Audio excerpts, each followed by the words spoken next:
Kamu tadi kenapa, Nduk? Kok bisa bertindak seperti itu ke Siti? Saya kesal Bu sama Siti, karena Siti sudah menyefitnah saya di depan kelas. Kemarin, saat saya tidak masuk sekolah karena sakit, Siti menyebar berita bohong Bu. Katanya saya tidak masuk karena saya takut ulangan MTK Bu. Kan nyebelin Bu. Jadi begitu. Ya wajar kalau kamu kesal dan marah. Ibu pun juga pasti akan marah ketika difitnah, Nduk.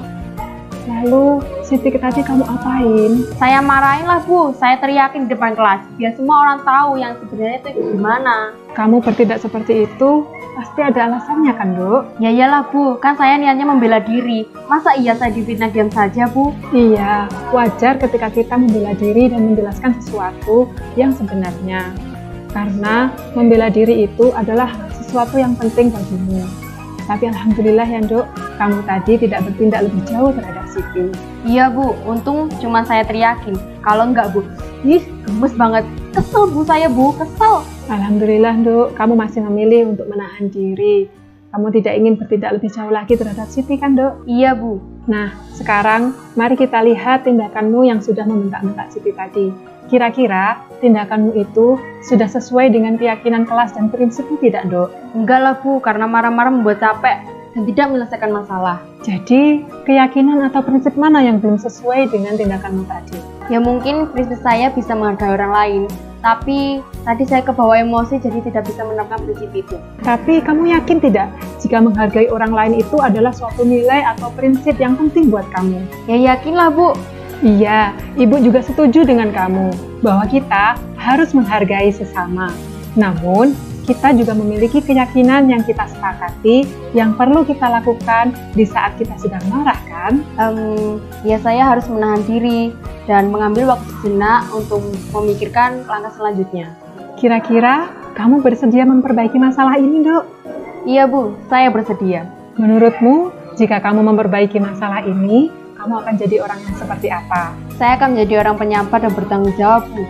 Oke, menurutmu bagaimana rasanya menjadi orang yang seperti itu? Ya nyaman dan bangga lah Bu, bisa menjadi orang yang bersabar dan bertanggung jawab. Baiklah, kalau begitu, mari sekarang kita pikirkan bagaimana memperbaiki masalah ini ya, Nduk. Ya mungkin saya akan meminta maaf kepada Siti dan mengajak dia bicara, biar tahu gitu yang sebenarnya bagaimana. Iya, bagus sekali Ani. Terima kasih atas kerjasamamu. Semoga setelah ini Ani menjadi pribadi yang penyabar dan bertanggung jawab seperti yang sudah Ani impikan.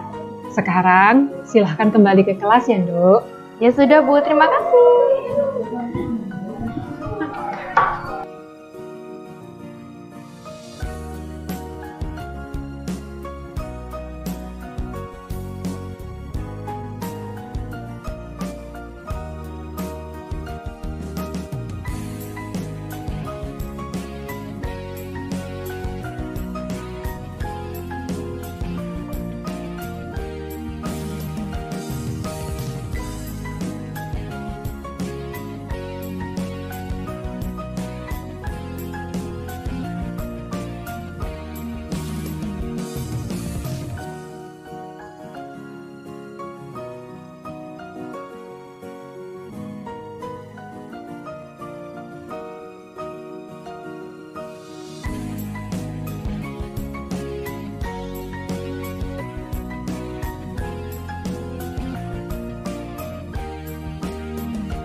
Bagas, tadi saat belajar di kelas, Ibu melihat kamu sedang asik bermain HP. Kenapa, Nak? Ya Bu, maaf, tadi saya bosan pada pelajaran fisika.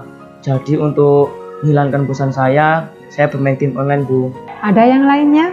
Sebenarnya saya awalnya tidak bermaksud bermain game Bu. Tapi apa, Nak? Tapi saya diajak bermain bareng kelas sebelah Bu yang sedang jam kosong. Merasa bosan itu adalah hal yang manusiawi sekali, Bagas. Semua orang pasti pernah merasa bosan. Ibu juga pernah merasa bosan saat melakukan sesuatu. Namun, dengan bermain game saat jam pelajaran di kelas, apakah kamu tahu bahwa sekarang kamu dalam masalah, Bagas? Iya Bu. Baiklah, Ibu di sini bukan untuk mencari siapa yang salah. Tapi, Ibu mengajak Bagas untuk berpikir bersama, mencari penyelesaian bersama, bagaimana caranya memperbaiki situasi ini. Tentunya, Bagas dalam melakukan tindakan itu ada alasannya kan, Nak? Iya Bu, agar saya tidak merasa bosan lagi. Pasti seru bermain game, bisa menghilangkan kebosanan, iya kan, Gas? Iya Bu. Iya, Ibu bisa lihat tadi, kamu tampak bahagia dan senyum-senyum sendiri. Tapi Bagas, apa yang kamu lakukan tadi bisa merugikan orang lain, karena temenmu sedang belajar, dan mereka terganggu dengan suara game dari HP-mu. Iya Bu, maaf. Nah, sekarang mari kita bicarakan keyakinan kelas kita. Apa yang kita percaya, dan mana yang menurutmu belum sesuai dengan tindakanmu tadi. Kita harus saling menghormati Bu. Betul sekali. Terima kasih Bagas, kamu sudah mengingat keyakinan kelas kita dengan baik. Nah, sekarang coba kamu pikirkan, ketika kamu bermain game di kelas tadi, apakah kamu sudah menerapkan nilai menghormati orang lain dan dirimu sendiri, Nak? Tidak Bu. Dan kamu mendapatkan rasa senang dengan bermain game ya? Menurut Ibu, ada cara lain untuk mendapatkan kesenangan dan menghilangkan kebosanan tanpa merugikan orang lain.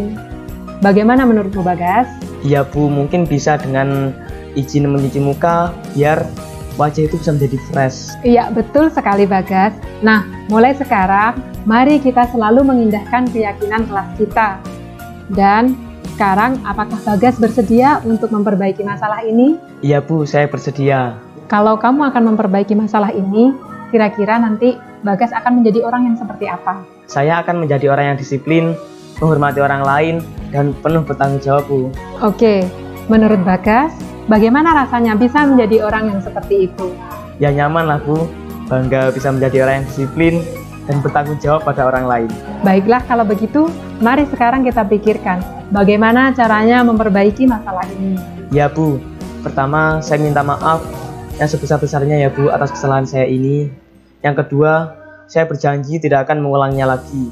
Dan saya akan lebih mengindahkan keyakinan kelas kita. Baiklah, permohonan maafmu Ibu terima. Semoga setelah ini Bagas bisa menjadi orang yang lebih bertanggung jawab dan lebih disiplin lagi. Sekarang silakan kembali ke kelas dan terima kasih atas kerjasamamu ya Nak. Iya Bu, saya berjanji. Saya pamit ke kelas dulu ya Bu. Terima kasih.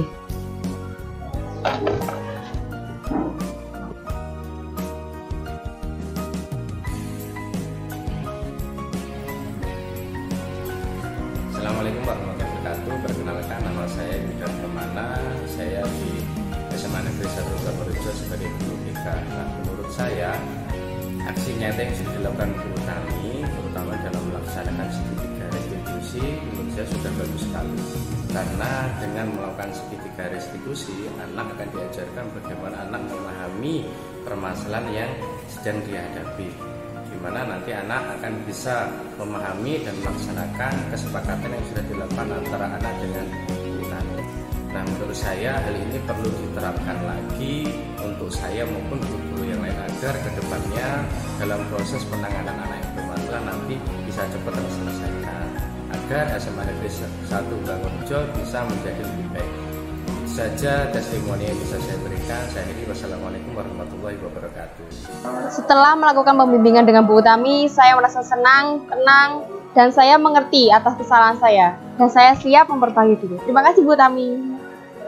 Perasaan saya setelah mengikuti bimbingan dari Bu Utami, saya menjadi sadar agar menjadi orang yang disiplin dan menghormati orang lain. Terima kasih Bu Utami.